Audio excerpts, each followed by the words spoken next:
Okay, so can someone confirm? Uh, am I audible and the screen is visible or not?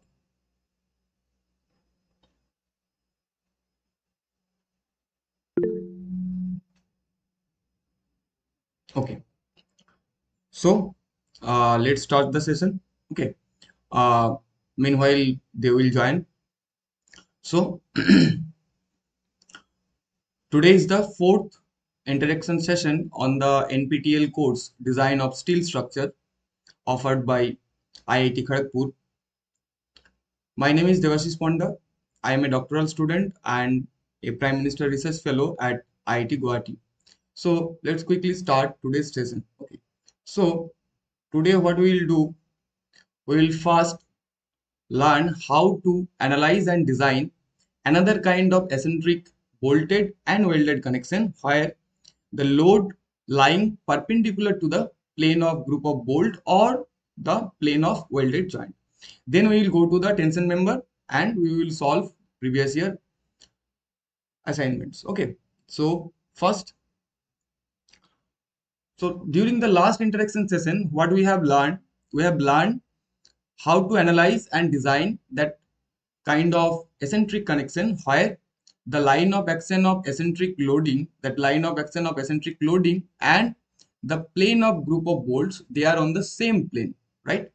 So for this type of joints, what we have seen that due to the direct load, one direct force, direct shear force is induced in the bolt, and due to that moment PE, another force will induced in the bolt.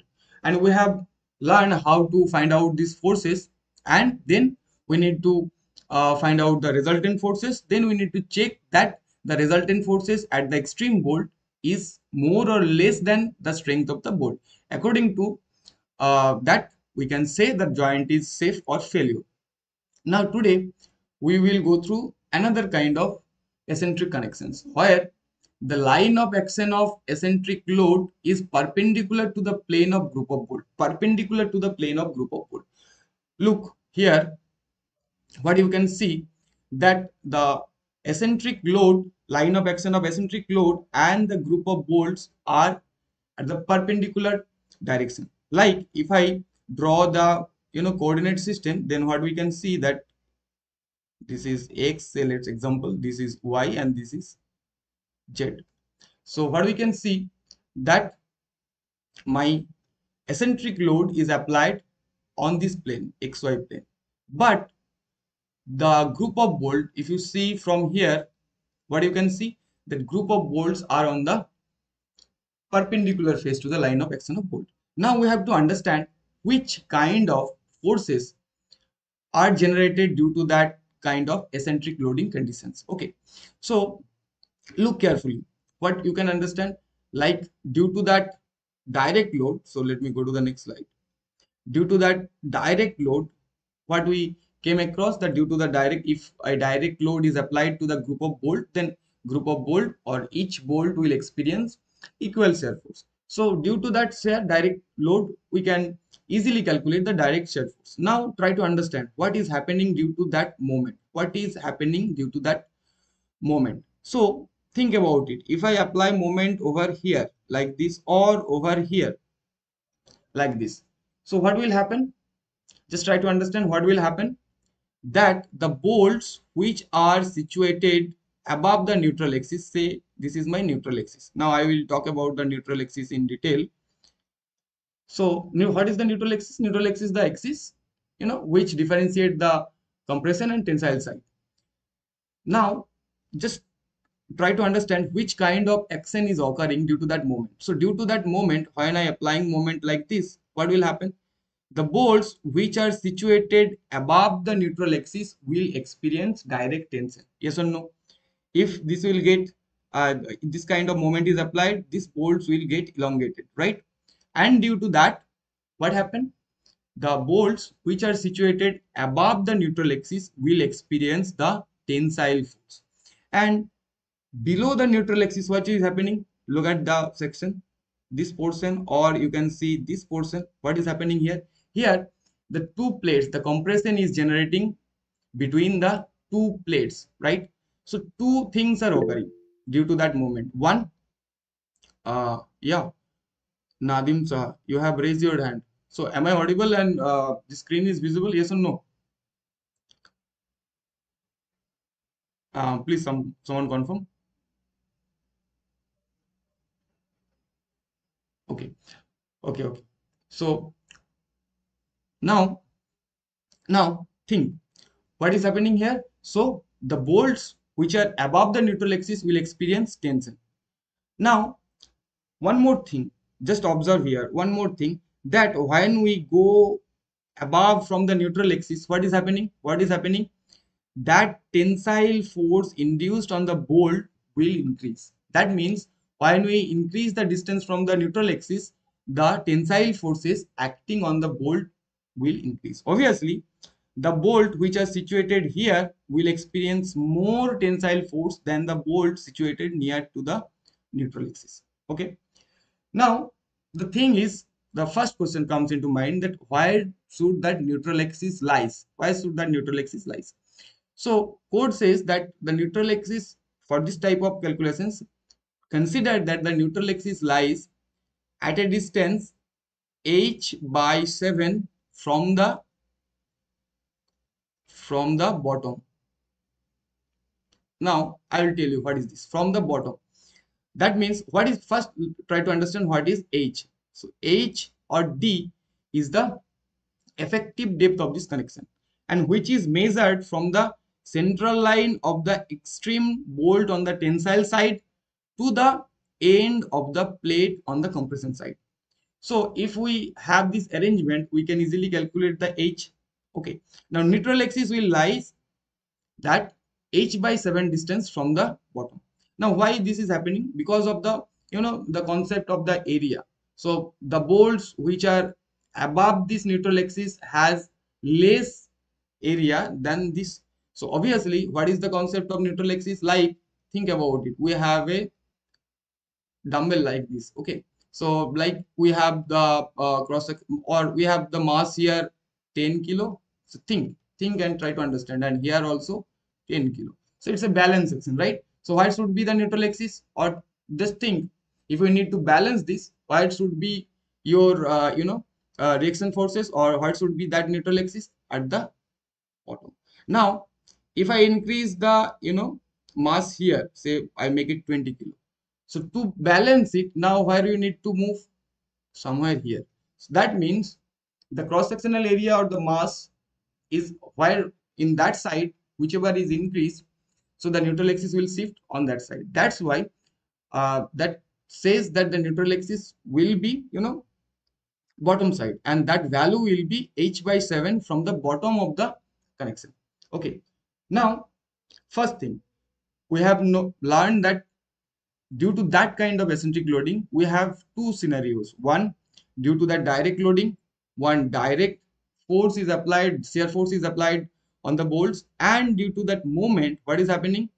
The tensile forces are generated on the bolts above the neutral axis, and the compression will generate between the plates. Like, think about it. If you try to rotate it like this, what will happen? The bolts above the neutral axis will face the or experience the tensile force, and below that portion, the plate will experience the compression. Now the thing is, how we can calculate that value of the tensile force. So we have two forces. One, direct shear, so that we can easily calculate that if we have n number of bolts over here, so that direct shear or direct load, that will come as P upon N. So that we all know from the basic assumptions of the bearing type of. Now the thing is, how we can calculate that TB value. So we have seen that the tensile force is increasing when we increase the value of from the neutral axis. So we can say that my TBI, what is that TBI? TBI is the tensile force on the ith bolt. Say for example, here I have considered the ith bolt. This is my ith bolt, and the tensile force on the ith bolt is TBI. And I can say that TBI is directly proportional to YI. What is that YI? It is the distance from the neutral axis. Okay. Now, if we solve it, so what will happen? So that will come as TBI is equals to K into YI. So from here we can have a relation that K is equals to TBI upon YI. Now using that equation, what we need to find out is how much tensile force, or first thing, if I need to consider, or if I need to calculate this force, which parameter I need to consider? The moment due to the tensile forces. So if I say that what will be the total moment due to the tensile forces, what will be the total moment? So moment is equals to force, that means your TBI into YI. So what will be the total moment? The total moment will be, just add a summation of the all bolts which are lies above the neutral axis. So on the next slide, that thing is explained. So here what I said, the moment of resistance at the tensile side, that means due to that tension force which is generated on the bolt due to that eccentric loading, or precisely that moment. So what I can say, that the moment of resistance due to the tensile force, what will be that? The load, tensile load into the distance moment. Okay, now we have already figured it out that K is equals to TBI by YI. Now put these values here. So here we can have the equation like TBI by YI is equals to M dash by summation of YI square. What is the summation of YI square? This is the summation of all Y values for the bolts. I will explain it when we will solve an example. Okay, so using that equation, what we can find out, that yes, we have now a equation by which we can calculate, we may calculate the tensile force on the ith bolt. That equation comes in terms of M dash. And what is that M dash? This is the tensile resistance capacity, or the resistance capacity due to tensile force. But the thing is that applied moment M is equals to PE will cause two effects. One, the moment of resistance due to tensile side, and another is the moment of resistance due to that compression. So what do we need to do? That to equate M, we need to find out M dash plus the compression side of moment of resistance. So how we can find it out? So we need to find it out what will be my compression forces. So if we consider the equilibrium condition, equilibrium condition what says?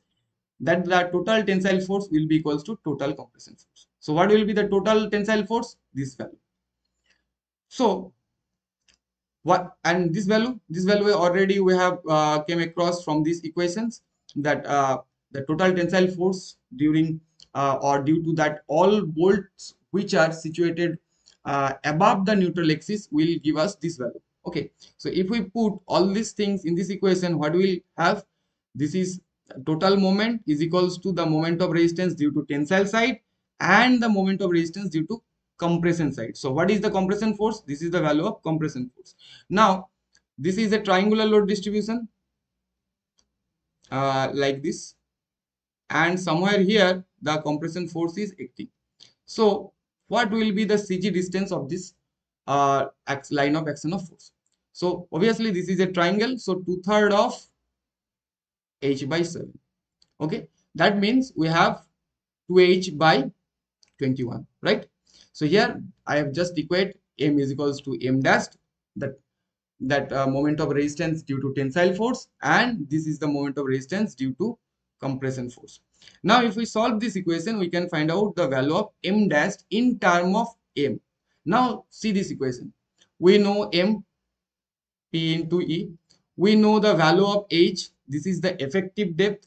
We know the value of YI if we have the arrangement. Now using that equation, we can easily solve what will be the value of the M dash. That means the moment of resistance due to the tensile forces. Now if we put this M dash value in this equation, what we can find out? We can find out the tensile force on the nth bolt. So what will be the tensile force on the nth bolt? The tensile force on the nth bolt TB will be equals to M dash into nth bolt. That means the distance will be yn divided by summation of all y square. So by this way, we can calculate the tensile force which is generated on the nth bolt due to that moment.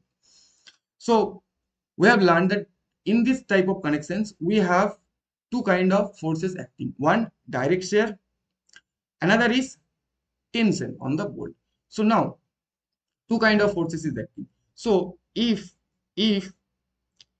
my bolts need to be, or this joint need to be safe, what we need to check first, what we need to check, that the tensile force on the extreme bolt, the tensile force on the extreme bolt should be, or the tensile capacity of the bolt that bolt can carry. For example, if we have here a bolt like whose tension capacity or design tension capacity is like 40 kilonewton, and my tensile force on this nth bolt is 35 kilonewton. So that means the tension resistance is more than the tensile force which is acting on that bolt. Okay, that means that connection is okay. If the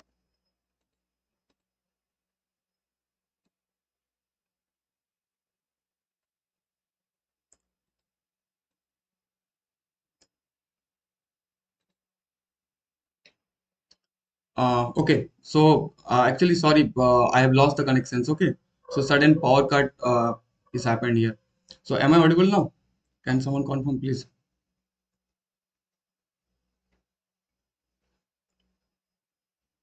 Am I audible? Okay, okay. So let's start. Okay, so what we have learned that we have, when we have this kind of eccentric connections, we have to deal with that two kind of forces. One is the tensile forces. Now the tensile forces value, how we can calculate. So we have seen how to calculate the tensile forces value. Now what about the what about the shear forces? Direct shear, we know it. Now first thing we need to check against the design tensile strength. And another thing, here we have seen that these bolts are subjected to tension and shear at a time. So we need to check for the combined shear and tension check. So this equation we call the interaction formula or interaction equation. So for this kind of connections, we need to check using that interaction formula. Where this interaction formula says VSB, this is the factored shear force which is acting on the bolt. VDB, that is the design shear strength of the bolt. TB, that is the tensile force acting on this nth bolt, and this TDB, that is the design tensile capacity of the bolt. Okay, so let's quickly solve one example so that we can have better understanding of this kind of connections. Okay, so to design this kind of connections, what we need to do first we need to select the bolts. If not provided, then select the bolt diameter and grade. Then what we need to do, using that bolt diameter and grade, we need to calculate the strength of bolt, the shear capacity and bearing capacity. Then we need to find out, or we have to consider how much vertical rows of bolting we need to provide, that n dashed value. So if we consider 2, then or 1 or 3, whatever it is, but for the case of designing, it should be, we prefer to provide in a even number. So from this equation, we can find out the number of bolts in each vertical rows. Okay, so what happened? We have find out the number of bolts, number of vertical line of bolting, and we have arranged the connections. Now after arranging the connections, what we need to check? We need to check for the shear and tension, whichever is whichever is induced in the nth bolt. We need to calculate these values. So how we can calculate this? First we can calculate the shear capacity and then the tensile capacity. So tensile capacity, we have know that this formula m dash yn by summation of yi square will give the value of the tension force which is induced on the nth bolt, and using this equation clause 10.3.5, we can find out the design tensile capacity of the bolt. Now to be safe this joint, what we need to consider, that the tensile force which is acting on this bolt should be less than the design the design tensile capacity of the bolt should be more than the tensile force which is acting on this bolt. Or what we can say, the design shear capacity of the bolt should be more than the shear capacity what is acting on this nth bolt or on the bolt. Okay, first check, we need to check against the single or individual tension and individual shear. Now we need to check for the combined shear and tension using that interaction formula. If these two conditions are satisfied, we can say that our joint is safe. Okay, so for example, here what we have, let's quickly solve this problem. Okay, so here we have what we have, design a bracket connection to transfer a end reaction of 200 kilonewton with an eccentricity of 250. Okay, from the face of the column flange, design the column connecting a T flange with the column with 24 diameter of bolt and 4.6 grade. So diameter and grade of bolts are given. Okay, diameter and bolt grade of bolts are given. So from this diameter and grade of bolts, we can find out the diameter of bolt hole and the strength, like ultimate tensile strength of bolt and yield tensile strength of bolt. So first, what I said, whatever the problem statement is there, so first you need to have a section where what data is given or based on which data we have to design this thing. So first, grade of bolt is given. So from grade of bolt we can find out the ultimate tensile strength of bolt. So here the grade of bolt is 4.6. So ultimate tensile strength of bolt will be 4 into 100, 400 Then here says the plate is Fe410 plate. So obviously for Fe410 plate, the ultimate tensile strength of Fe410 plate will be 410 Newton per mm square. Okay. Now, what will be the value of this eccentric moment due to that eccentric loading? So M we can find out P into E. P we know that load and E. So we have moment, we have eccentric distance, and we have the specification of bolt. And for this 24 diameter of bolt, the standard clearance will be 2 So the diameter of bolt hole will be 20 plus 2, that means 26 Okay, so this sort of data we have. Now based on this data, we need to design this connection. So first, what we need to find out? First, we need to find out what will be the capacity of single bolt of 20 dia and grade 4.6. So first, we need to calculate the shear capacity, then bearing capacity. So from shear and bearing capacity, we can find out what will be the strength of bolt. So let's quickly do it. So shear capacity, here we have only one shear plane. Like if we put a bolt here, so how many shear plane will be there? There will be only one shear plane. Okay. So, and we consider that the shear plane is passing through the root. That will be the most critical condition because the root area will be less than the shank area. So, if you put all these values, so our shear capacity of a single bolt will come as 65.22 kilonewton. Now, what will be the bearing capacity? So, let's quickly solve it. So, we have solved this kind of problems earlier. So for the bearing capacity, first we need to take the pitch distance. So what we generally do, we take the minimum pitch distance. So minimum pitch distance as 2.5 d, 60 Now edge distance, we can take 1.5 d naught or 1.7 d naught. So 1.5 d naught for rolled factory cutted one, and 1.7 for the side and flame cutted one. So here I consider that 1.5. Here I am designing it. Okay. If some specification says that you need to consider 1.7 due to that flame cutted one, then you need to consider 1.7. Otherwise, you can start with 1.5. Okay. So here I have considered the pitch as 65 and edge and end distance as 40 Now I can easily calculate the bearing capacity of single bolt. So the bearing capacity of single bolts come as 80.294 kilonewton. So what will be the strength of bolt? Obviously the shear capacity is less. So the shear capacity will be the strength of the bolt. So strength of the bolt come as the shear capacity 65 point something. Okay. Now what we need to do? We need to find out the number of bolts in each vertical row. Okay. So number of bolts in each vertical row, how we can find it out from this equation. So okay. So here I have forgot to add this equation. So here let's consider that n dash is equals to 2. That means we will provide 2 line of vertical bolting. I know the value of m. M is equals to your P upon E. The value is already calculated here. M on the given data portion. So here we have that M value. Now we have n dash value, we have the bolt value. So all these values, if we put in this equation where the number of bolt is calculated, 6m by n dash P into VB. So here m will be the value of this P into E. N dash, here we have considered two line of bolting, so two pitch will be, we have considered pitch as 65, and BB is the strength of bolt, which is which comes as 65 point something. So if we plug all these values in these equations, what is coming, that the number of bolt in each vertical row will be 7.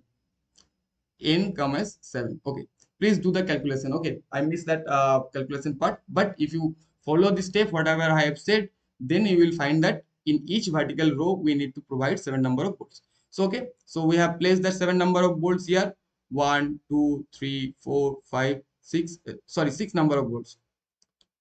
6 number of bolts. Please do the calculations. Okay, so I missed that calculation, but if you plug all these values on that equation, N is equals to under root of 6m by n dash v b into p. If we plug in all these values, then you will get that 6 number of bolts will come. So we have arranged the 6 number of bolts here with pitch is equals to 65 mm and edge and end with 40 mm. Okay, so first I have arranged all these bolts here. Now where will be the neutral axis? Where will be the neutral axis?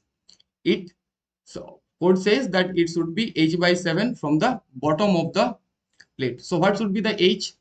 H is the effective depth or effective height of this connection. This is measured from the center line of the extreme bolt on the tension side to the end of the plate at the compression side. Now how we can calculate the h value? H value will be, add them, 65 plus 65 plus 65 plus, add these values. So 40 plus 5 into 65, that comes as 365 mm. H value. Now where should lie that neutral axis? H by 7 from the bottom of the plate. So where should be the h by 7? So if we divide 365 divided by 7, that will come 52.14 mm from the bottom of the plate. So somewhere here, that means our neutral axis is passing between the first and second row of bolting. This is important. Why? Because we have done the arrangement. Now we need to check that extreme, bolt, how much the tensile force is generated and what is the tension capacity of this bolt. First. Secondly, we need to check for the combined shear and tension effect from the interaction formula. So how we can check it? So we have that two formulas already, you have derived it. Like for the calculation of your tensile force on the nth bolt, we need to find out that m dash value, and to calculate that m dash value, what we need? M value and summation of y and summation of yi square value. These two values we will need, and h, we have already calculated the value of h. Okay, so first calculate what is the summation of yi and what will be the summation of yi square. Now look at this diagram. What will be the summation of yi? If we take first yi is that plus yi of this bolt plus yi of this bolt, then so on for these 5 bolts which are situated above the neutral axis. So if I can calculate for the one set of yi, then just multiply it with 2. So first yi will be what? This value 50. So let me erase it and explain to you. So what should be the first yi value? This, for this first bolt, right? For this first bolt, this bolt. So what will be the value? What will be that value? Our neutral axis lies from the bottom is 52.14 mm, and this distance is 65 mm. So easily you can calculate this distance, right? This 52.68. Now what will be the next value yi? Just add 65 with it. 52.86 plus 65. Now what will be the next value? The next value, just add 65 to it. By this way we can calculate the summation of yi, and for the yi square, just square it. Okay, and what will be the yn value from the neutral axis to the last bolt? What is that value? So we have already calculated that for the first bolt, this is 50 52.86 plus we have 4 more bolts above this neutral axis. So 312.86 will be the yn value. So now I have the value of yi, summation of yi, all the distances from the neutral axis of the bolts and yi square. Now plug these values in this equation, TB equation. First, plug these values in M dash, because first we need to calculate the moment of resistance due to tensile forces. So if we plug all these values in this equation, this will come as 412.11 kilonewton. And now put these values in this equation. I have calculated yn value. So you will find out that the extreme bolt, this bolt will experience this much of tensile force. And what will be the shear force? Shear force is directly P upon N. Total load is 200 kilonewton. N, we have 12 number of bolts, so 16.66. So we have two forces. One, the tensile forces on the extreme bolt. Another, the shear forces, which is experiencing, each of bolt will experiencing that much of shear force. Now what we need to check? First we need to check that TB value, that TB, whatever the tensile force experienced by the nth bolt, this is greater than your TDB or this is your less than your TDB value. So first of all, we need to calculate the TDB value. What is the TDB value? TDB is the design tensile capacity of the bolt. Now how we can calculate the design tensile capacity of the bolt? So we have already have the formula clause 10.3.5, where we can see that TDB is equals to 0.9 ANB FUB by gamma m naught. Now we have all the values. We know what is the net area of the bolt. We have 24 mm dia bolt, so 0.78 pi by 4 into 24 square. FUB, we have 4.6 grade bolt, so 400 mm. So the tension capacity comes as 98.70 kilonewton. While the nth bolt is experiencing how much tension? Is experiencing only 32.42 kilonewton. That means we can say that our design, whatever we have designed and whatever the arrangement we have made, these arrangements are safe against the tensile force. Okay. Now what is the shear force acting on the each bolt? On each bolt we will experience 16.66 kilonewton of shear force. And what is the design shear capacity of the bolt? It is 65.22 kilonewton. So obviously the design shear capacity is more than the shear force which is acting on the bolt. So against the shear it is also okay.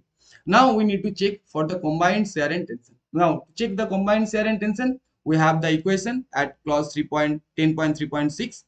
So VSB, this is the factor shear force which is acting on this bolt, divided by the design shear capacity of the bolt, and this is the tension force acting on the nth bolt, and this is the design tensile capacity of the bolt, and that value should be less than equals to 1. So this value is coming as 0.173, and which is less than 1. That means our design, whatever we have provided for the arranging this design, that design we can say safe. So for this type of connection, what we have learned? We have learned that when we have this kind of arrangement or this kind of eccentric loading, so the bolt will experience two kind of forces. One is direct shear, another is tension. Particularly the bolts which are situated above the neutral axis will experience the tension, and the nth bolt which is situated far from the neutral axis will experience the more tensile forces. So by this process we can design this kind of connections. Okay, and again I say design is a iterative process. In one go we cannot find it out that my design is safe. So for this example the values are predetermined and pre-calculated. But when you are designing this thing, what you need to do? First check. If check is fail, what you need to do? You just need to decrease that yi values, then check. If that is working, then fine. If that is also not working, what will you do? Increase the grade of bolt. So if you increase the grade of bolt, the tensile capacity and shear capacity of bolt will increase. So eventually you can make the joint safe. Okay. So now we will so we have seen two kind of eccentric bolted connection. One where the line of action of loading is in the same plane, like previous day we have discussed this thing, these connections, and today we have learned that another kind of connection where the line of action of load and the group of bolt are on the perpendicular plane. So how we can analyze this kind of connections, how we can design this kind of connections, we have already went through using some examples also. Now we have another kind of eccentric connection the whom we call the clip angle connection. So clip angle connections are basically, here you can see that beam, and or this channel section is used as a column, and this beam is connected with this column section. Now I will tell you why we use that clip angles, or what is the concept behind that clip angles. So clip angles are generally provided to carry minimum end moment, transfer a small end moment and large shear. Now you can see it, the loading are almost the shear. Okay, so this type of connections we will prefer where we need to transfer small amount of moment but large amount of shear forces. Okay, so now we have a position that how we can analyze and design different kind of eccentric bolted connection. Okay, so now we will go to that eccentric welded connection. So before going to that, now if we have this kind of connection, this kind of joints, that this kind of load is acting, and if the question comes as like what will be the tension force and shear force in the bolts, so how we can calculate this? This is very simple. Just resolve these forces. This is your px and this is your py. So calculate the value of px. What will be that px value? This is the angle theta. So px will be pu cos theta. Cos theta, that 4 by that hypotenuse 5. So 4 by 5 pu. What will be the py value? Pu sin theta. What will be the value of sin theta? 3. This is the perpendicular distance, 3 by 5 pu. Now tension in each bolt and shear in each bolt. So they are subjected to direct tension and direct shear. So each bolt will experience same amount of shear and tension. So here we have 6 bolts. So just divide it by 6. So each bolt will carry this much of tension and shear individually. So now let's go to our next topic, which is eccentric welded connection. So you have any questions regarding eccentric bolted connection? So I think the concepts and the process is clear. Now what you need to do, you just need to practice them. Okay. So is there any doubt or any questions, or we can discuss the eccentric welded connection, then we will open for the discussion session. So okay.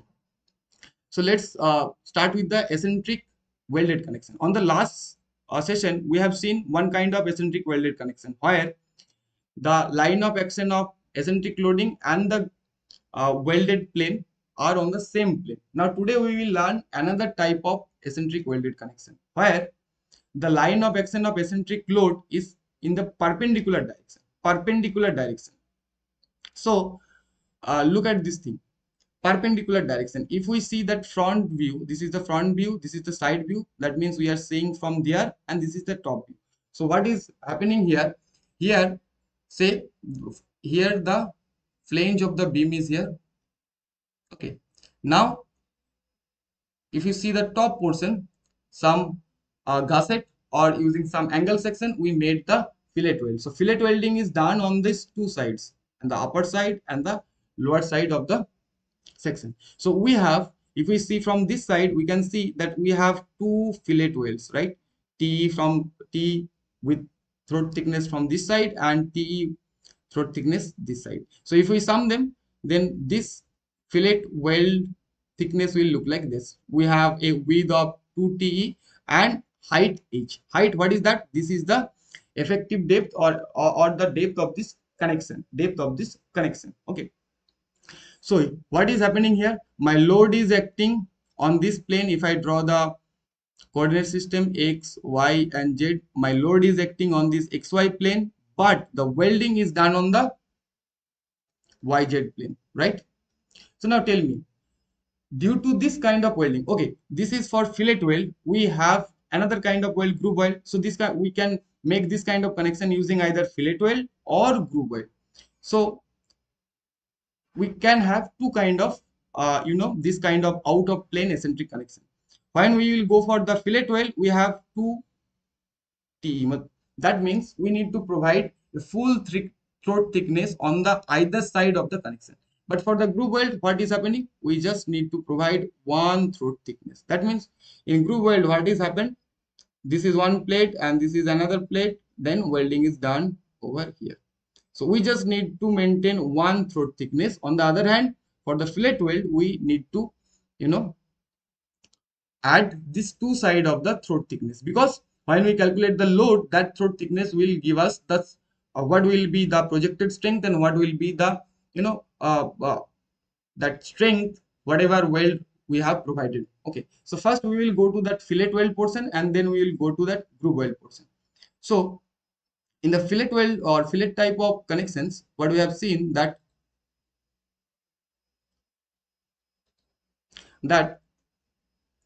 here, due to that eccentric loading, one direct load is acting on the that through that CG of the group of weld.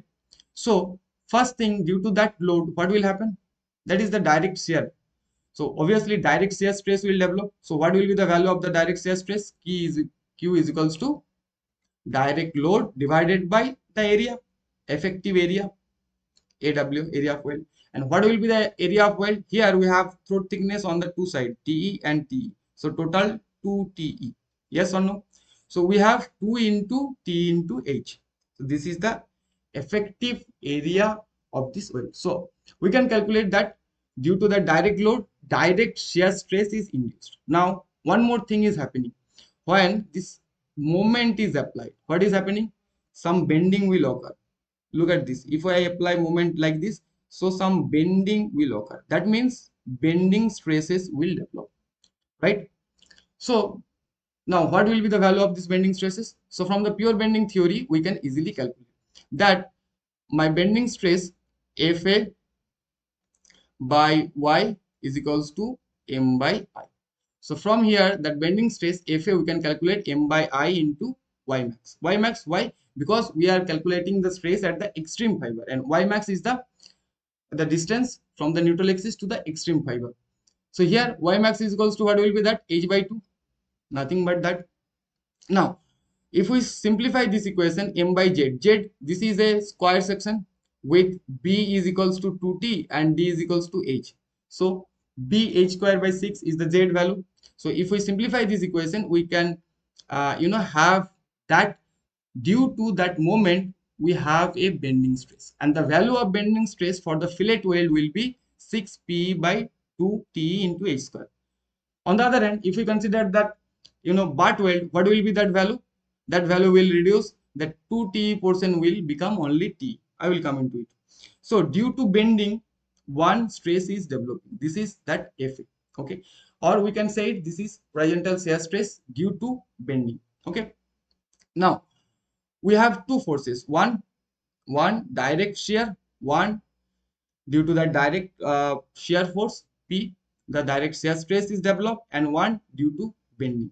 So we have two stresses which is acting through this kind of connections. Now code says for the fillet weld, when subjected to combined normal and shear stresses, we need to calculate the equivalent stress using this formula, Fa square plus 3Q square. Okay, now for this case I have seen that sir has used that this is my direct shear stress and this is my bending stress. So these stresses are acting perpendicular direction. So if someone says that what will be the resultant stress, that will be the resultant stress will be under root of Fa square plus Q square. But for the design purpose, what our code says, the equivalent stress should be calculated like this. Okay, so due to these two stresses, the equivalent stresses is calculated using this formula. Now to make the joint safe, what we need to check? We need to check that the equivalent stress or that resultant stress, whatever we say, resultant stress should be less than equals to the strength of the fillet weld. And we have already discussed this thing in detail, that the strength of the fillet weld is governed by the rupture. So strength of the fillet weld will be Fu by root 3 gamma mw. Yes, for the butt weld that will become Fy, because for the butt weld the failure criteria will be governed by yielding. So we need to check that the resultant stress whatever is coming here, that should be less than equals to Fs.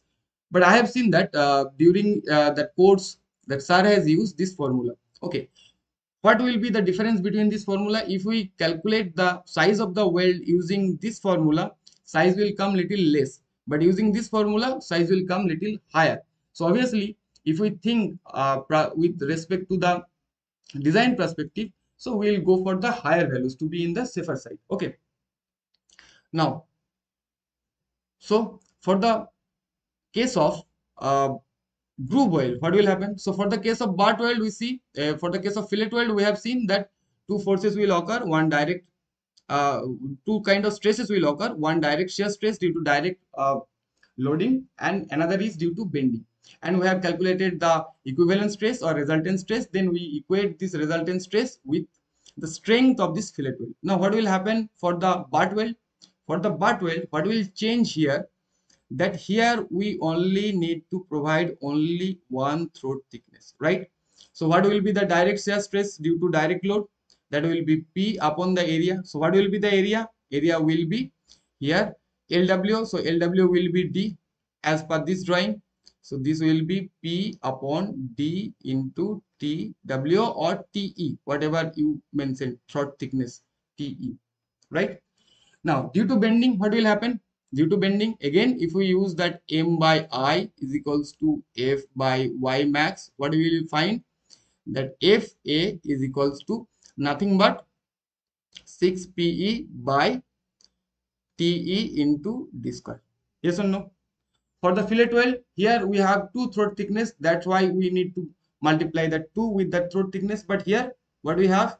That the bending stress due to, or the stress due to bending comes as 6PE by TE into D square. D, this is the depth of the weld. Or we can use H, this is the height of the weld.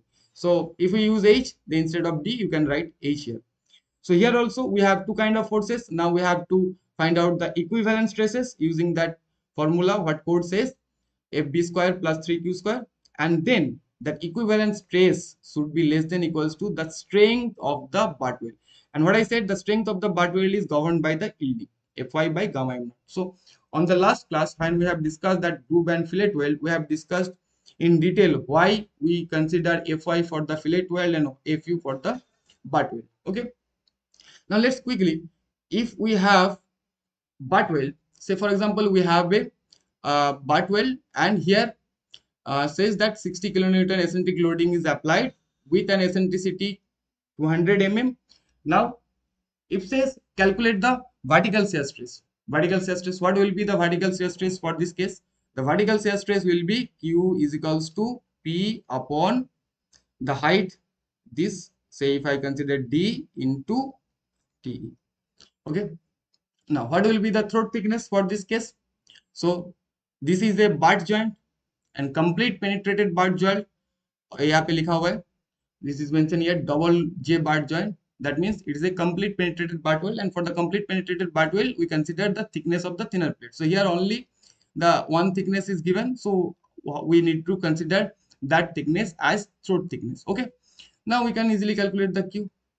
Now, if someone says the what will be the horizontal shear stress due to bending, FB, just we have solved this using that formula, that F by M by I is equals to F by 1. So by this equation we have this formula, and if you plug in all these equations here, we can calculate that the horizontal shear stress due to bending comes as this. Now what will be the resultant shear stress or equivalent shear stress? So if we use the code formula, then this comes as this. Okay. Now, by this way, we can handle this kind of connections. Now, let's quickly go through one example, design example of fillet weld. This was the butt weld. Now, what will happen for the fillet weld case? So here, find out the maximum size of the weld required to connect the bracket plate to the column flange shown in the figure. So here, what is given? 90 kilonewton eccentric loading, eccentricity 180, and we need to have fillet weld. So the basic difference between the fillet and groove weld in this kind of connection is that for the fillet weld we need to do the welding on the two sides of this plate, but for the groove weld we just need to weld only one side of the plate or the middle portion of the plate. Okay, so how we can calculate or how we can solve this problem? First, what we need to calculate, that how much shear stress is developed due to this P and how much bending stress is developed due to that P into E moment. So given data, quickly write it down. What data is given? So P, that means the eccentric load is given, the eccentricity is given, the plate. They said that we need to use the plate Fe410 plate and soft weld. So Fe410 plate, we have calculated the Fu value. Now soft weld, for the soft weld, we have the factor of safety 1.25. Okay. Now let's consider that we will provide that S will be the size of weld and the throat thickness we will provide T. We don't know these values. We just need to calculate these values. Then we can say that these values will be suitable for this type of connections. Now, what will be the LW? Effective length. How much effective length we can have? This height is 300 mm and we can provide the welding in two sides, this side and this side. So what will be the effective length? This length plus this length. That means 2 into 300. So 600 mm will be the effective length of the weld. What will be the value of eccentric moment due to that eccentricity? So M is equals to will be P into E. 90 into 180 into 10 cube. So I have made it, or for the uniformity, I convert it into Newton mm. So here all the data to solve this equation or to solve this problem are given, like the factored load is given, the eccentricity is given, we have calculated the effective length where we can provide the weld, and we have the moment. Now we need to calculate the direct shear stress due to direct load and the bending stress. So let's quickly calculate it. So what will be the direct shear stress? The direct shear stress will be the direct shear force divided by the effective area. So direct shear force, what is acting here? 90 kilonewton. So here these all are the factored load. Okay. At the very beginning when we have started this kind of connections, I've already said that the P, whatever is mentioned here, is the factored load. Okay. And if in a question that is mentioned that you need to transfer a service load, then you need to factor it. So by this way, we can calculate the Q. What will be the shear stress generated due to this direct loading? So this comes as 214.28 by S. S, why S? We don't know the value of S. So TE, what do we know? T is equals to 0.7 S for the 90-degree fusion phases. So here instead of TE, what I have used 0.7 S, because we just need to find out the size of the wave. Okay, so due to that direct load, the direct shear stress we have calculated. Now what we need to calculate? We need to calculate the stress which is developed due to this moment. So we have that moment due to that eccentricity. So what is the formula for that? M by I is equals to Fa by Y. And this I is the moment of inertia or the area moment of inertia. So we can calculate the area moment of inertia for this weld group, or for this welded connections. So here 2t is the width and 300 is the depth. So we know that the moment of inertia is bd cube by 12. So here the moment of inertia about x-axis comes as 3.15 into 10 to the power 6 s. Okay, so now what we need to do? Just plug all these values in this equation.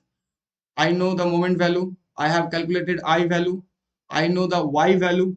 Now calculate the FA value. What will be the value of FA? So here the FA is given. FA will be M upon IXX into Y max. What is the value of Y max? Y max will be, if this is the neutral axis for this thing, then Y max will be half of the total distance. That means H by 2. So here Y max will be 300 divided by 2, that comes as 150 mm. So FA comes as this, and the direct shear stress F Q is comes as 771.43 by S. So now you just need to find out the equivalent shear stress. So equivalent stress we can calculate using this formula, Fa square plus 3Q square. So equivalent shear stress comes as this. Now to be safe, or to make this joint safe, what we need to do?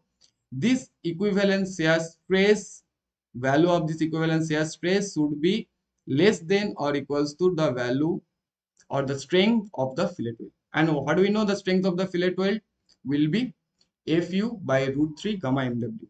Because the failure criteria of fillet weld is governed by the ultimate tensile strength. So if we equate this formula, our S comes as 4.52. 4.52. Okay. So then this value is, to make it round it up, we provide 5 mm. Now we need to check where this 5 mm value is, satisfy the minimum and maximum size criteria. So if there is the size of plate is given, if the size of the plate is given, then you need to check whether that 5 mm lies between your maximum and minimum size for your plates. So here for the connection, uh, the thicknesses are not provided, so we don't need to think about the thicknesses, so just provide that 5 mm. Now one more thing, if we calculate the resultant stress using that formula, f a square plus f or q square, that means considering that the q is acting here in this direction and fa is acting in this direction, what will happen, this s value will come little less, like here this is coming as 4.52, there is coming as 4.13 or something mm. So if we round this up to the nearest value, it will come as 5. But for the, if we consider the codal provision, this formula is correct formula.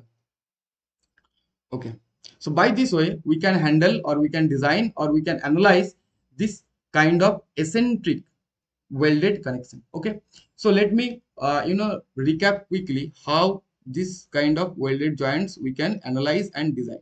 So here in this kind of eccentric welded connection, here the line of action of eccentric loading and the weld plane are at perpendicular distance. Now due to that eccentric loading, what will happen, first due to the direct load, one direct shear stress will occur. Now direct shear stress, how we can calculate the value of direct shear stress? It's nothing but the direct load upon the effective area whatever we have for this weld. Okay. Now secondly, due to that moment, obviously due to that moment, bending will occur in the weld group. Okay. So we need to calculate the bending stress. So how we can calculate the bending stress? Using the pure bending theory. So we have two stresses, one the direct shear stress and one bending stress. Now using that two, we need to calculate the equivalent shear stress. Then that equivalent shear stress Fe should be less than or equals to Fs. Now what is that Fs? This is the strength of the weld. Strength of the weld. And that is the equivalent stress whatever is induced due to that eccentric condition. Okay. So by this way, we can solve this kind of connections, or we can solve, or we can design this kind of joints. Okay. So if you have any doubts regarding this kind of connections, you can ask me, or we will go to our next topic, the design of tension member. So do you have any question, or the concept have clear whatever I am trying to, deliver? Is it clear, or should we move to our next topic? Then we will solve that assignments. Do you have any doubts? You can ask me.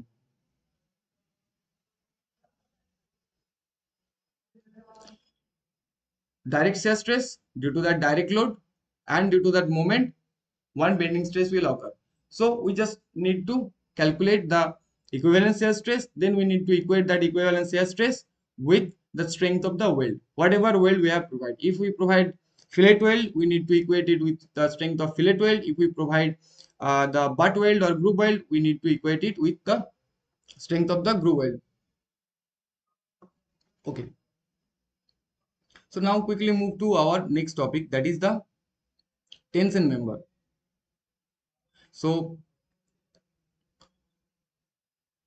tension member, whom we call the tension member, and what are the specifications of the tension member. Okay, so let's quickly go through this concept of tension member.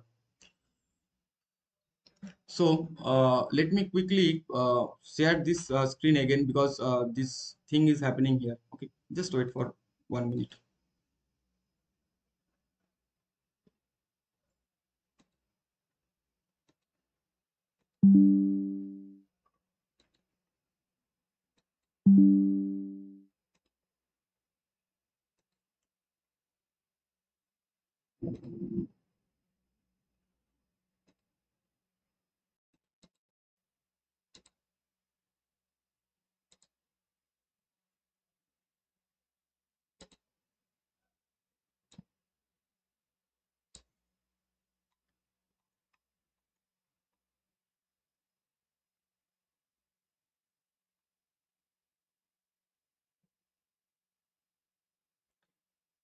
Okay. So is the screen visible? And am I audible? Actually, today here I am experiencing that network issue. Okay, so please bear with me. Okay, so tension member. Now let's try to understand whom we call tension member. Tension member, by hearing the term tension member, that means we can say that these members are subjected to direct axial tension. Direct axial tension. So in steel structure, the tension member are defined as the members or the structural members which are subjected to direct axial tension. Direct axial tension. Look at this connection. Look at this connection. We have two plates and we have connected using some piece plate. So here the tensile force is acting in this direction. Okay. So what will happen? This joint or this connection is subjected to direct tension, and this due to the direct tension what is happen, either this part where the bolt hole is not there, either this part get elongated and fail, and one more failure phenomena occur if where the bolt holes are made, what will happen there? Their rupture thing will occur. So in tension member what we'll have learned, what we have to deal with, that we if we need to analyze this kind of members or we need to design this kind of members, we need to take care of the tensile failure, whichever or the tensile failure phenomena which will occur in this kind of connections. So what I said, tension member, the member which are subjected to direct tension. Okay, these are the or direct axial tension. These are called the tension member. Now, tension member can be the truss member, the cable, the cable in the suspension bridge. If you see the cables in the suspension bridge, they are also subjected to direct tension. Then bracings for building, like here, they are also subjected to direct tension. So what we call by tension member, the member which is subjected to direct tension. Now let's try to understand that due to direct tension, what should be the failure mode of failure, or what should be the failure criteria for this kind of direct tension connection. What will happen if we apply the load and increase the load? What will happen? Either what I said, either this part where the hole is not there, this part can yield, right? So we need to take care of the yielding strength due to yielding of gross cross sectional area. One more thing, here we have joined this connection using bolt, that means we have made some bolt hole, so obviously we need to take care of the rupture at this critical section. Okay, so we will now go step by step how we can analyze this kind of sections, right? So first, which kind of member we can use as a tension member? So generally any shape and any size can be used as a tension member, but generally these angle sections are more used or more oftenly used as a tension member. Okay, now any cross section and any shape, any combination we can use depend on the requirements of the site and requirement of the or the purpose of the requirement of the design. Okay, here we can say that a member which is directly carrying a tension is called a tie of a truss member. I will come into it later. So first try to understand what should be the mode of failure for this kind of connection or for this kind of joints.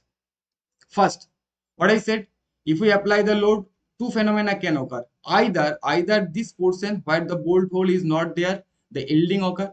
So we need to take care of the yielding strength. So yielding strength, how can we calculate the yielding strength? We already have the formula. Clause 6.2 have given that formula, that the yielding due to cross section will be Ag into Fy by gamma m naught. Okay. Now, another thing, the most important failure criteria, yielding is less likely occurring phenomena here. What is happening here? If we insert the bolt hole, or generally this kind of tension members are made with the bolts. So when we put that bolt, or we need to make the bolt hole, what we have done, we reduce the area. That means we need to take care of the net area of this connection, because rupture can happen along this section. So what will be the design strength due to rupture? So design strength due to rupture, we have already seen that for, you know, if we have a critical section like this 1 and 1, then the rupture strength will be 0.9 ANFU by gamma ml. Now what is that AN? This is the more important parameter or phenomena. Today we will spend some time on that AN. Net area, what will be the net area, what should be the effective net area, and how we can calculate it for the plate and angle sections. Okay, so that rupture strength we can calculate using that formula. Now AN, what is the AN value? This is the net area. After making the holes, how much area we left open for the connection. Okay, so how we can calculate? If we have the chain bolting, then N will be B minus N D naught into T. Like if we have B, the width, solid width, now we have made the holes here 1, 2 and N hole, and this is your B, and this thickness is T. So what will be the net area for this chain bolting? It will be nothing but B minus N D naught into T. Now if we have staggered pitching like this, we need to provide the, you know, bolts in a staggered manner. So what will be the net area? So that code says the net area will be B minus N D naught. That is for, you know, considering that chain bolting. And for this staggered one, what we need to do is we need to add one more parameter, that is summation of PSI square upon 4GI. Now what is that PSI? This is the staggered pitching, number of staggered pitching. So here I have 1, 2, 3 staggered pitching. So when we calculate the N, then we have need to multiply 3 here. Now what is that G? This is the gauge distance. Okay, now when we will solve two kind of, you know, problems where we have to find out the net area. Then this thing will get clear. What should be that net area if we consider one particular section, and what should be the net area when we should take a another particular you know, critical plane. So I will come into it later. Okay, so here block shear failure we will deal with later. So what should be the critical area, or what should be, we call that this should be my critical area, and we have to check the design tensile strength or the rupture strength using that, or with that formula, or with that you know, critical section. So what is the net area? Net area means net cross sectional area is the gross cross sectional area minus number of bolt hole whatever we have made. Simple. The gross area, if this is the gross area, try to understand, if this is the gross area, this is B and this is T. If this is the gross area, what if we made some bolt hole here? So what will be the net area?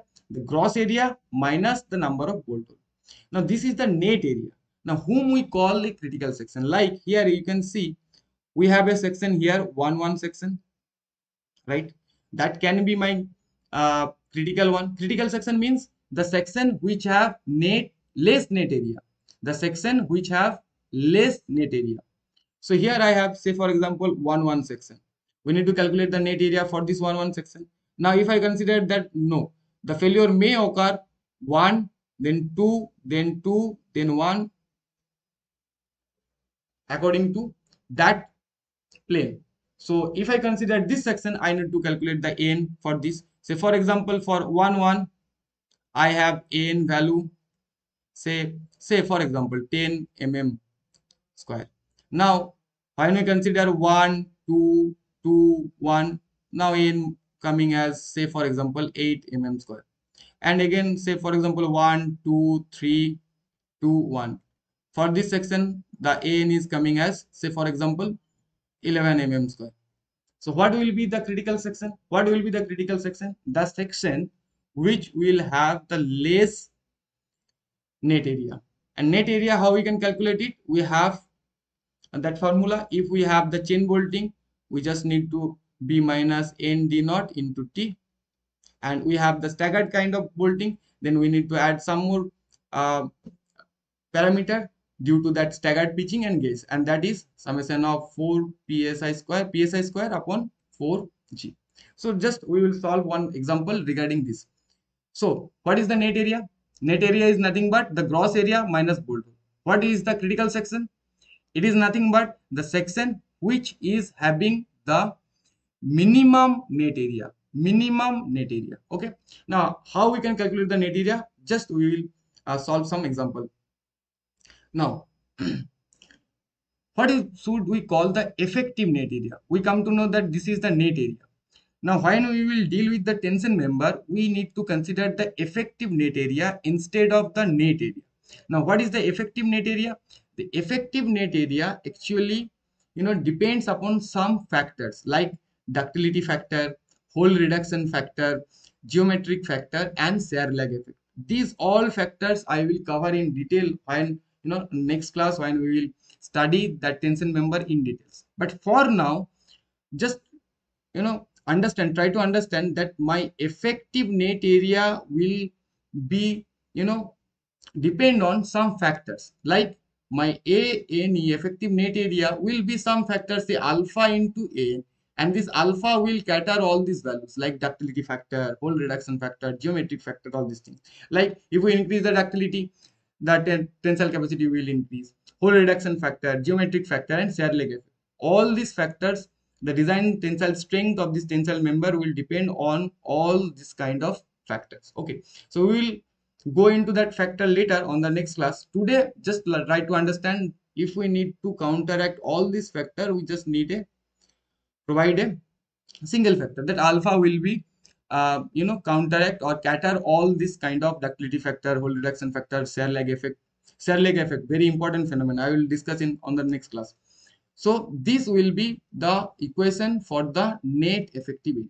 Now we have two kind of connections. We can have the connections between plates to plate, or we can have the connection between gusset to angle.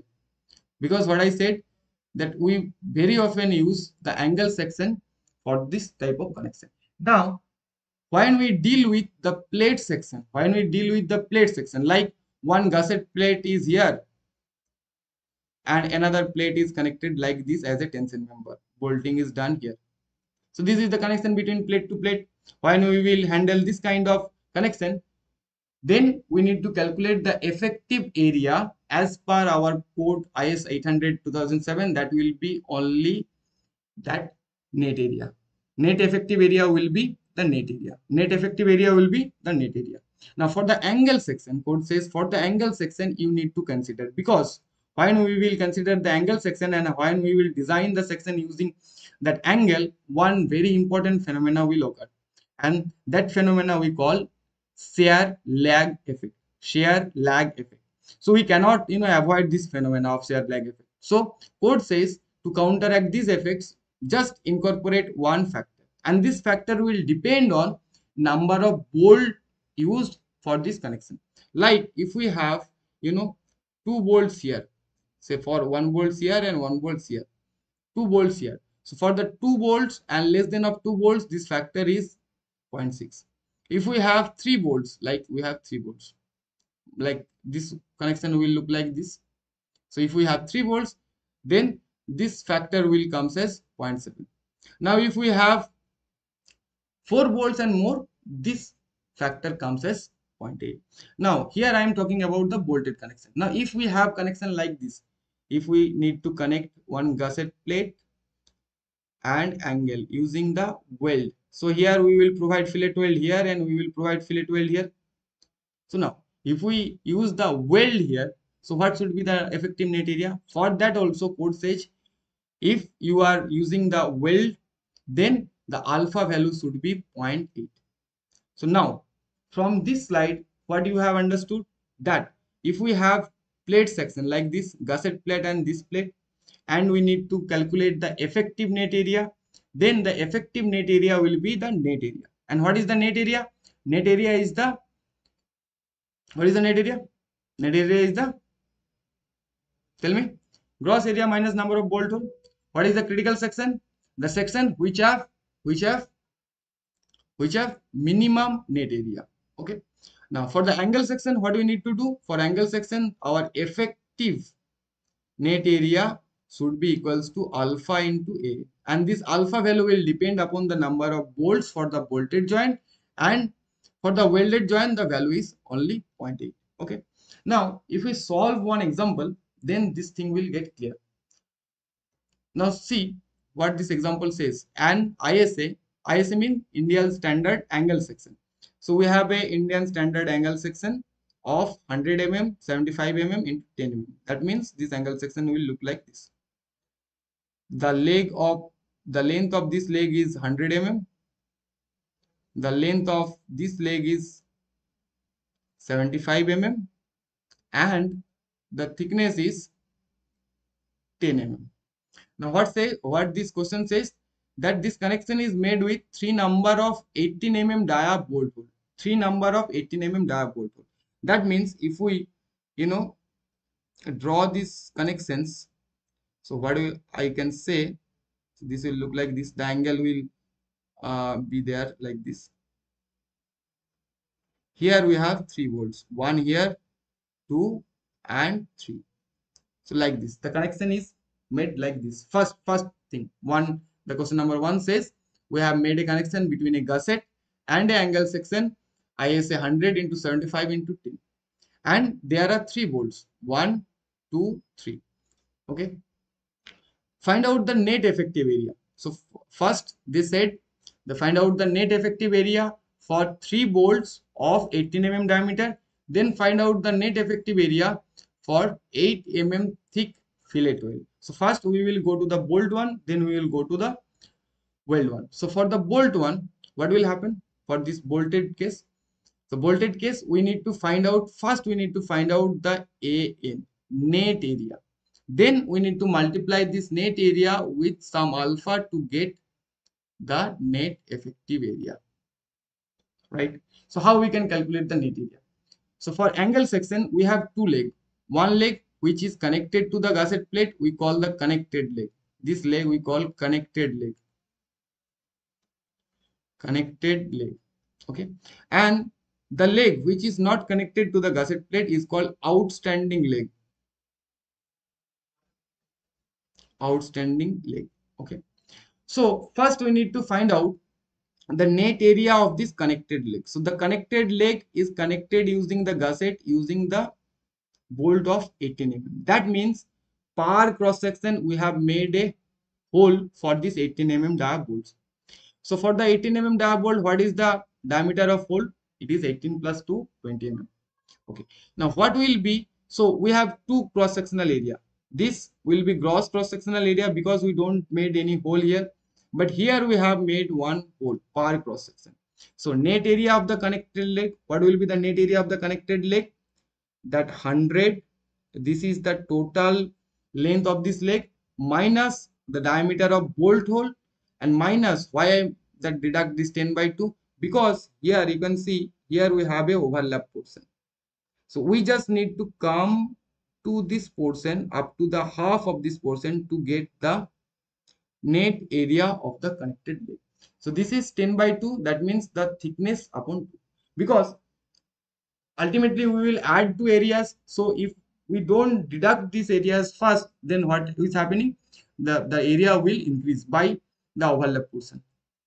So this will be the ANC, that means the net area of the connected leg. Why I use the net area? Because the bolt hole are made along this plane. Okay. Now what will be the net area of this outstanding leg? We don't made any kind of hole here. So what do we need to find it out? We just need to find it out, the distance from here to a center, at the center to the last. So what will be that? 75 minus 10 upon 2. This is the leg length multiplied by thickness 10. So 700 mm.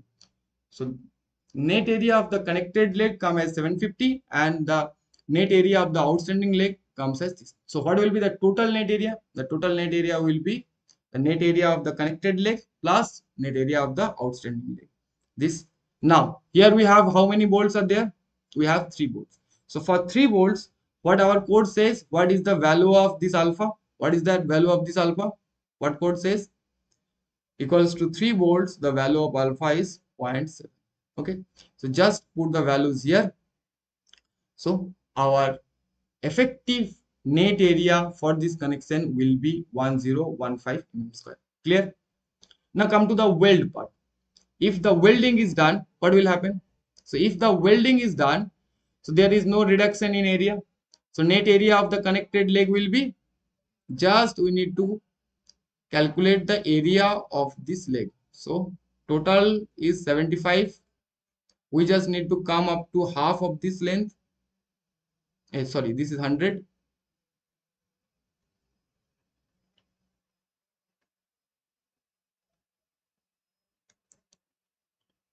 This is 100 mm. So how will be that value? This thickness is 10 mm. So 100 minus 10 by 2. Now for this leg, we need to go up to this value. So this will be 75 minus 10 upon 2. Like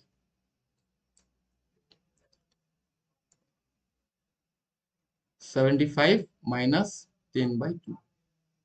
So this is the ANC and this is AGO. Connected leg and outstanding leg. Okay. So just add those two values. That comes as 1650. Now for the weld case, what our code says, to calculate the effective net area for the welded case, we need to consider the value of the factored alpha as 0.8. So this comes as this. So if this kind of problem is given, so now you have the understanding how you can calculate the net area and effective net area of this kind of connections. Now this is the connection between gusset and angle. Now what happened if gusset and plate connection is there?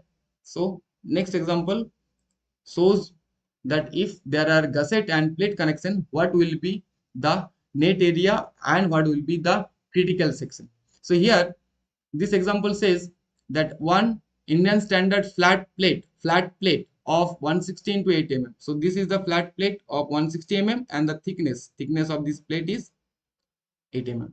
Is connected to a 10 mm thick gusset plate. The thickness of this gusset plate is 10 mm. Using 16 mm diameter of bolts. Okay, as shown in the figure. Now find out the critical section. What will be the critical section? Or here they said determine the net area of the critical section. That means first you have to identify what should be your critical section. Then you have to find it out what should be the value of net area across the critical section. Okay, so first write it down all the given data. Like we have the diameter of bolt 16 mm, diameter of bolt hole as 16 plus 2 18 mm. What is the staggered pitching here? The staggered pitching, it has given as 40 mm. Clear? What is the gauge distance given here? 25 mm. What is the width of the plate? 160 mm. What is the thickness of the plate? 8 mm. Now tell me, which are the possible sections which can associated with this rupture failure, or which section we can call the critical section.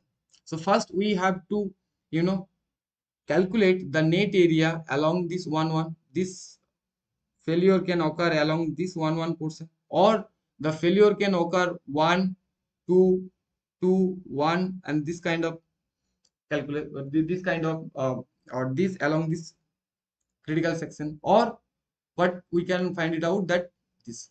Now psi, how we can calculate the psi? The psi value is already provided. That psi value, this is the staggered pitching. The staggered pitching, what kind of staggered pitching or how much staggered pitching we are using. Like minimum pitch distance, what we have, the minimum pitch distance 2.5 d.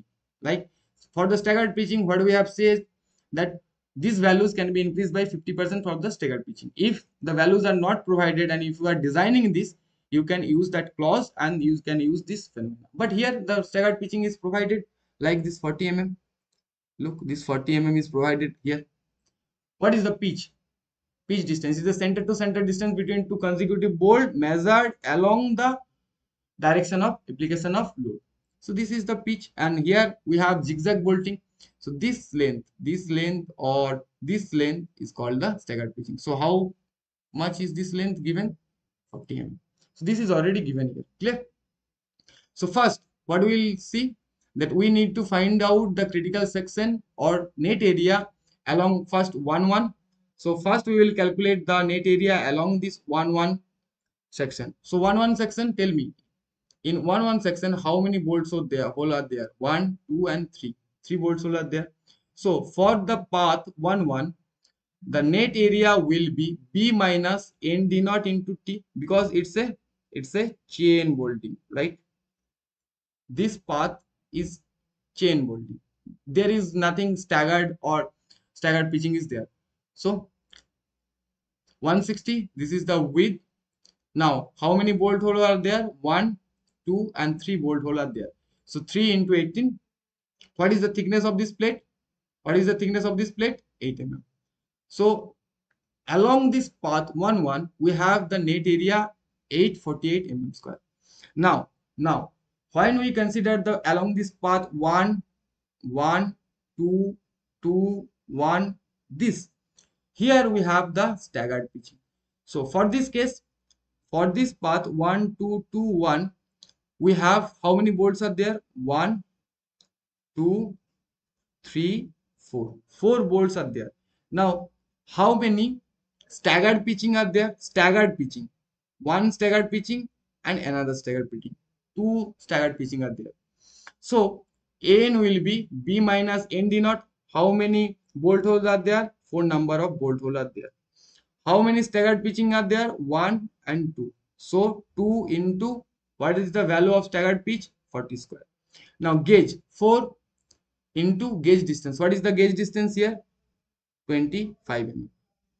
What is the definition of gauge distance? It is the distance from the center of two consecutive bolts measured perpendicular to the direction of applied load or stress. This is the direction of applied stress and this is the direction of gauge distance.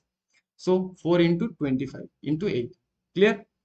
So this, calculate the value. This will be the value of the net area for the path 1 2 2 1.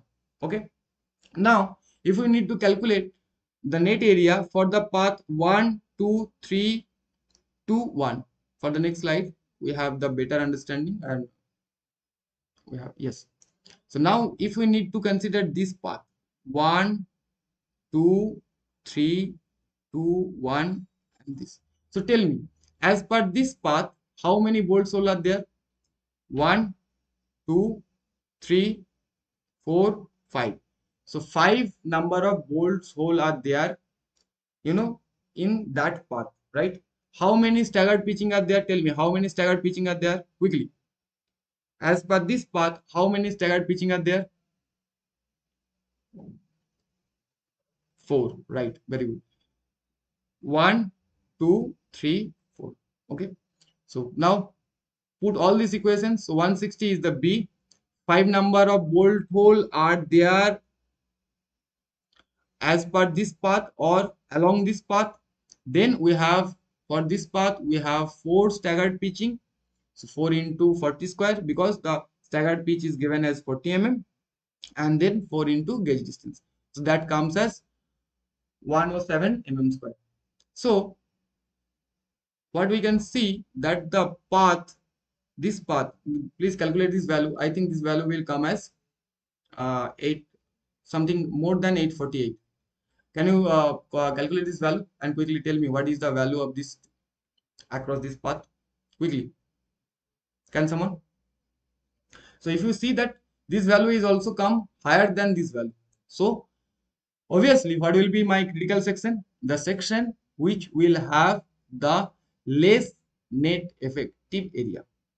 So this section will have the less effective area. So here 1 1 will be our critical section, and for this critical section the net effective area will be 848, because for the plate section net effective area will be the net area. So by this way we can calculate the net effective area for the angle section and for the plate section. So clear? Do you have any doubt regarding the calculation of net area and effective net area? Tell me. Or these things are clear. So if you have this kind of connections, you have to check all the path 1 1, path 1 2 2 1, and again the possible path, you know, across which the rupture failure can occur or the rupture failure can happen. So these things are clear? Yes or no? Tell me.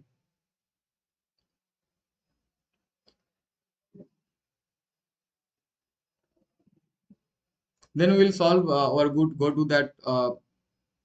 Okay. If you have any doubt, you can ask me regarding that. Anything, or else we can move to our assignment solution session. Okay. So this is the previous year assignment, 2022. So the first question says, which of the following is not a tension member? Tie. We have seen that tie is the tension member. Cable of a suspension bridge is a tension member.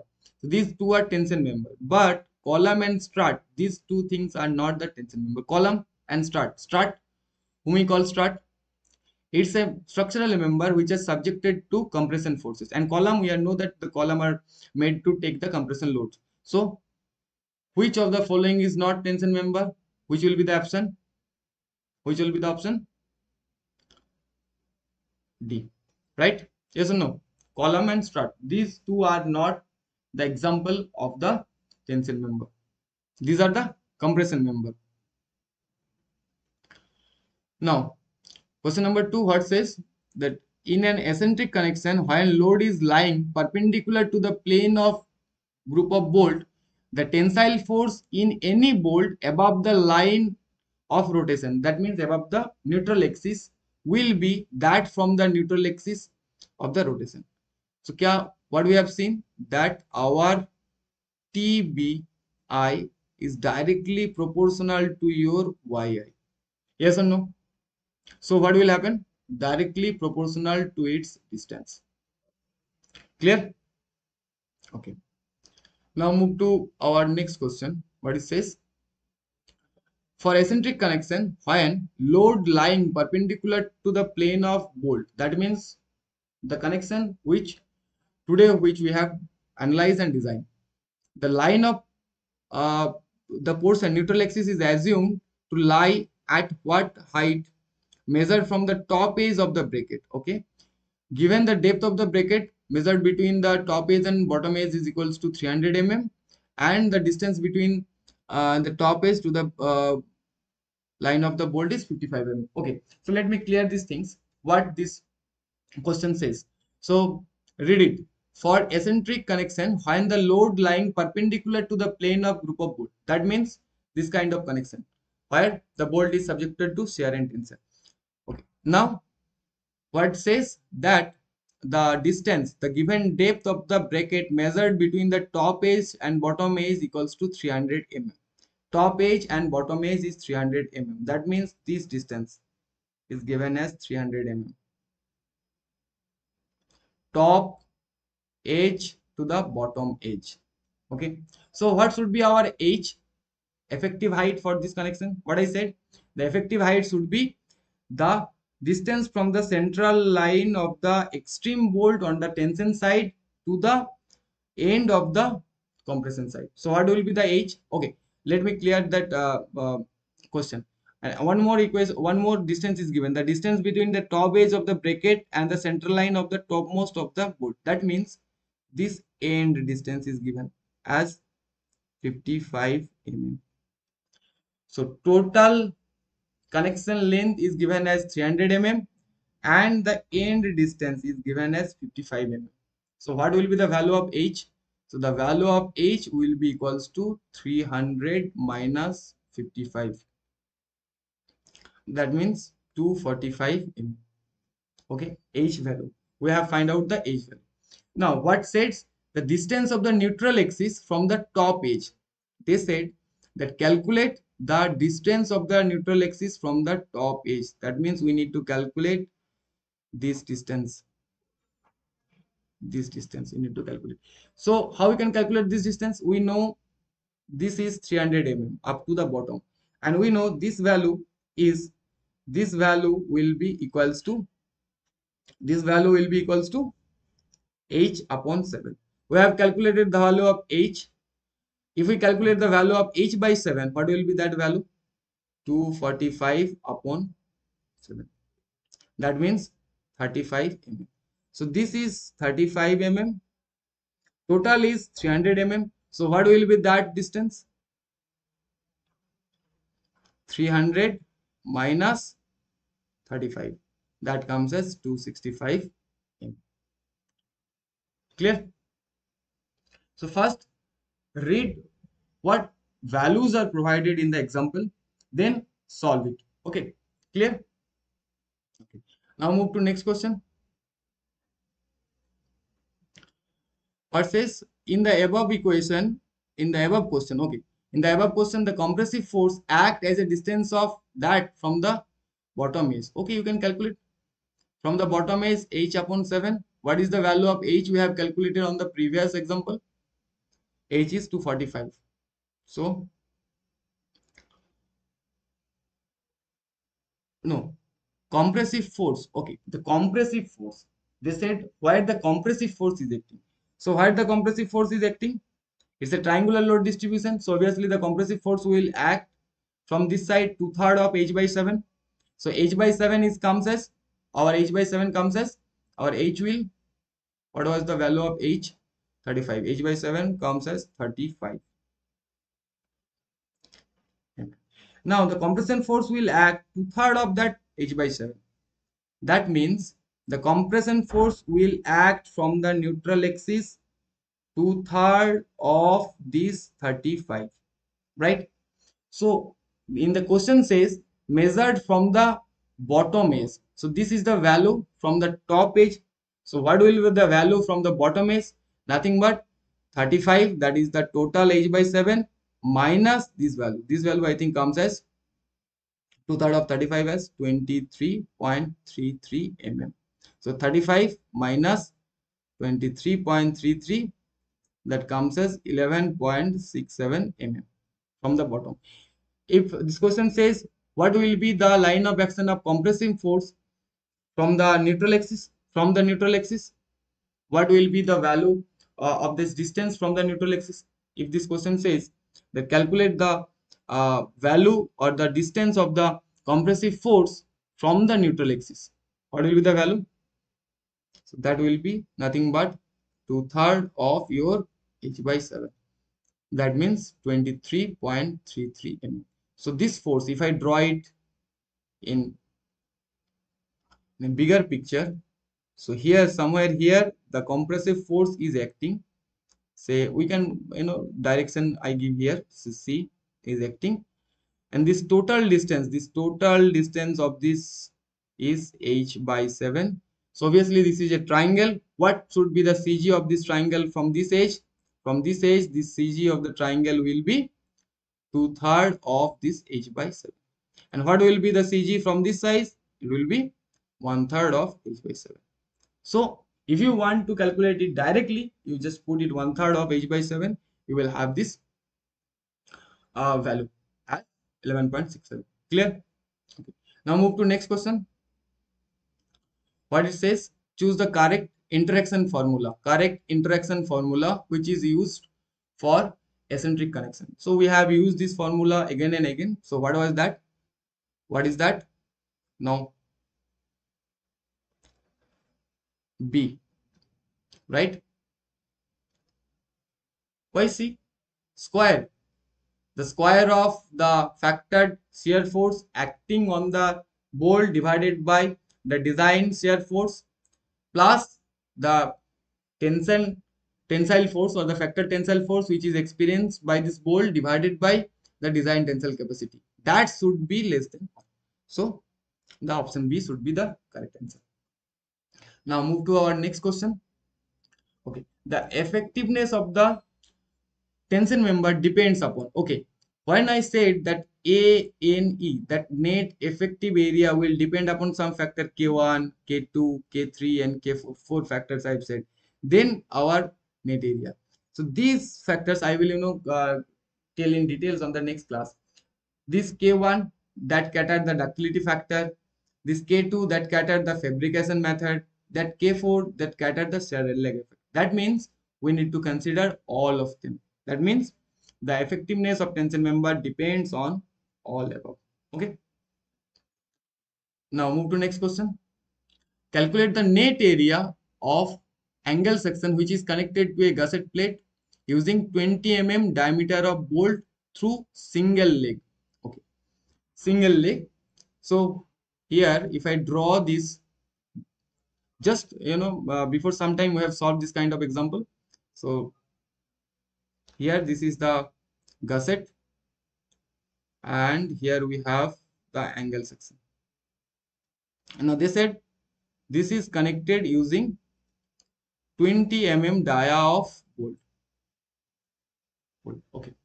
So what will be the net area of the angle section? How we can calculate this? First, we need to calculate the net area of the connected leg, ANC. So how we can calculate the ANC value? This is total length is 120, angle section is 120. So 120 minus the diameter of bolt hole. So here we have 20 mm of bolt. So what will be the diameter of bolt hole? 22 mm, because for 20 mm diameter of bolt the standard clearance is 2 mm. So 120 minus 22. Then again what we need to have? This 8 mm. So we have to come to this portion, because we are calculating the areas separately, then we are adding them. So obviously we have to go up to the center line. So 22 minus what we have? 8 upon 2, because 8 is the thickness and we need to come up to this, from this to this into T, 8 mm. That will be the net area of the connected leg. That comes as this much. Now gross area of the outstanding leg. What will be the gross area of the outstanding leg? AGO will be the area we need to consider for this part only. So this is total length. The total leg length is 120 mm. So 120 minus only the thickness, because half of the thickness, because we don't need any kind of hole here. So AGO will be equals to 120 minus 8 upon 2 multiplied by the thickness. So just what will be the total net effective area, or a net area? NAAN will be equals to ANC. That means the net area due to the connected leg, and AGO, that is the net area or gross area due to the outstanding leg. We can say it gross area because we don't make any hole on this outstanding leg. That's why we use that term gross area of the outstanding leg. Or we can say the net area of the outstanding leg, because we are calculating the net area. So we can use the two terminologies like that. So here the total net area comes as this. Here the number of bolts whichever is used here, that is not provided here. So that alpha factor, we don't need to worry about this alpha factor. But if here that thing is given that you have to consider 3 bolts or 4 bolts or 6 bolts, then you need to consider this alpha factor. So here this value comes as 1680 mm square, because we just need to connect or calculate the total net area due to some single bolt. The bolt number of bolts are not given here. So here the right answer will be 1680 mm. Now move to next question. What it says, calculate the number of bolt required per line to design a bracket connection considering 2 bolt line. Okay, so they have said that you have to consider 2 line of bolting and you need to calculate the number of bolt in each line. Okay, where there is given the factor load is 200 kilonewton and the eccentricity is given as 150 kilonewton, and the pitch distance is also given 50 mm. So what was our equation to calculate the number of bolt in each vertical rows? If we consider 2 vertical rows, then what is the formula? N is equals to under root of 6m upon n dash VB. What is that m? That is the moment due to eccentricity. That means P into E. What is that indexed? This is the number of vertical rows of bolting, whatever you have considered. So here indexed value is 2. What is the value of VB? That is the strength of bolt. So VB is given as 72. So 72. Pitch is also given. So this is 50. So if we put all these values, that comes as 5. So we need to provide 5 number of bolts in each vertical rows. In each vertical rows. Clear?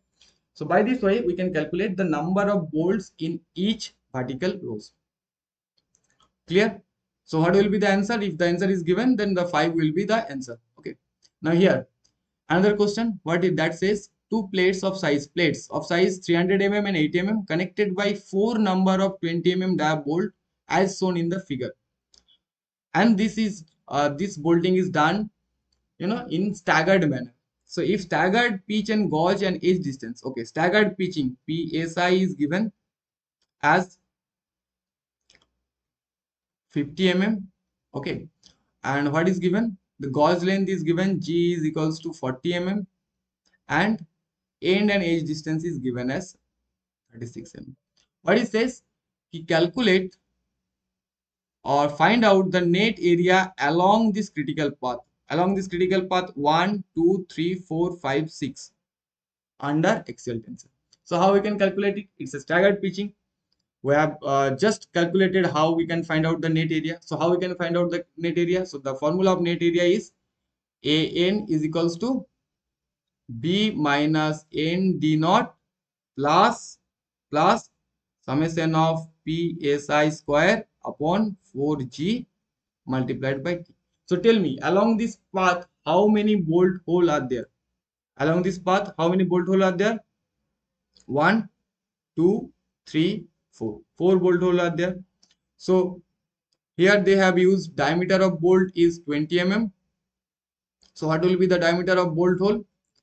20 plus 2, that means 22 mm. Clear? And how many staggered pitching are there? Tell me how many staggered pitching are there? We have 1, 2, 3. 3 staggered pitching are there. So just plug all these values in this equation. So we will have, what is the value of B? 300 mm minus how many bolt holes are there? 4. So 4 into, what is the value of D naught? 22. Now for this part plus how much staggered pitching is there? 3. So 3 into, what is the value of staggered pitching? 50. 50 square upon 4 into, what is the gauge distance? Gauge distance is given as 40 mm. Into, what is the thickness of the plate? Thickness of the plate is 8 mm. Now if we solve, the net area is come as 2071 mm square. So 2071, that means the D option is right. Clear? Okay. So we have another question, like consider the fillet weld connection and where the load lying perpendicular to the weld joint. That means here this is the action of load as shown in the figure. If the vertical shear stress and horizontal shear stress of the weld are okay, they have says vertical and horizontal. Okay, vertical shear stress and horizontal shear stress, vertical and horizontal. So in the vertical shear stress they have said 56 MPa and horizontal shear stress they have said 72 MPa. So these two stresses, vertical and horizontal, these two stresses are acting at a distance or perpendicularly. So what will be the resultant stresses? What will be the resultant stresses? So obviously the angle between them is 90 degree. So resultant stresses will be 56 square plus 72 square. That means 91.214 MPa. Now the thing is here, if here instead of horizontal shear stress, if someone says that there is a bending stress or normal stress due to bending, normal stress, more specifically normal stress due to bending, one is direct shear, say we have Q, that is direct shear, and if one normal stress due to bending is set, then our equivalent shear stress will be calculated using this formula. Clear? So that's all for now. to this all these questions and from my side. And now if you have any question, you can ask me, or I will unmute you. You can ask me directly.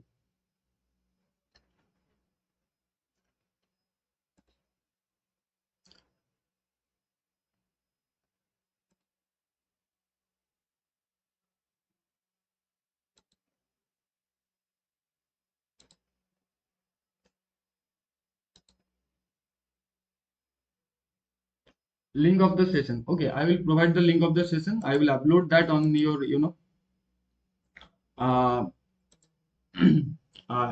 that NPTEL portal, that you can easily find it out from there. Okay, so first let me unmute you, and if you have any question, then you can directly ask me. Okay, so first let me stop sharing it and bring back to the call.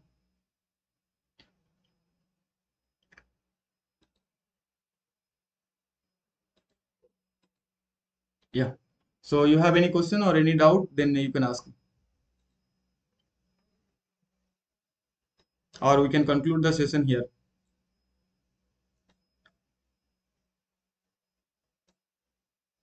Okay.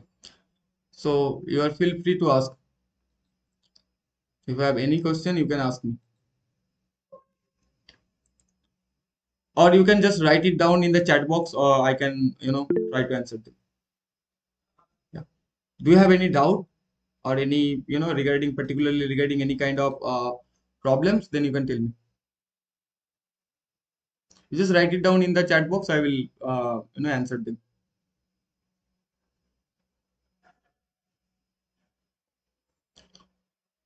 So if you not have any kind of, confusion or any kind of questions, then we can end the session here. Thank you. So we will meet on the next class where we can discuss about the tension member in details. And I will, share the link of this session and also the notes in that portal. So you can access this link after login into that course, and there at the bottom you can see that problem solving session. If you click on this link, that will direct to the a Excel file where the link are provided. Okay. So thank you. Good night. Good night.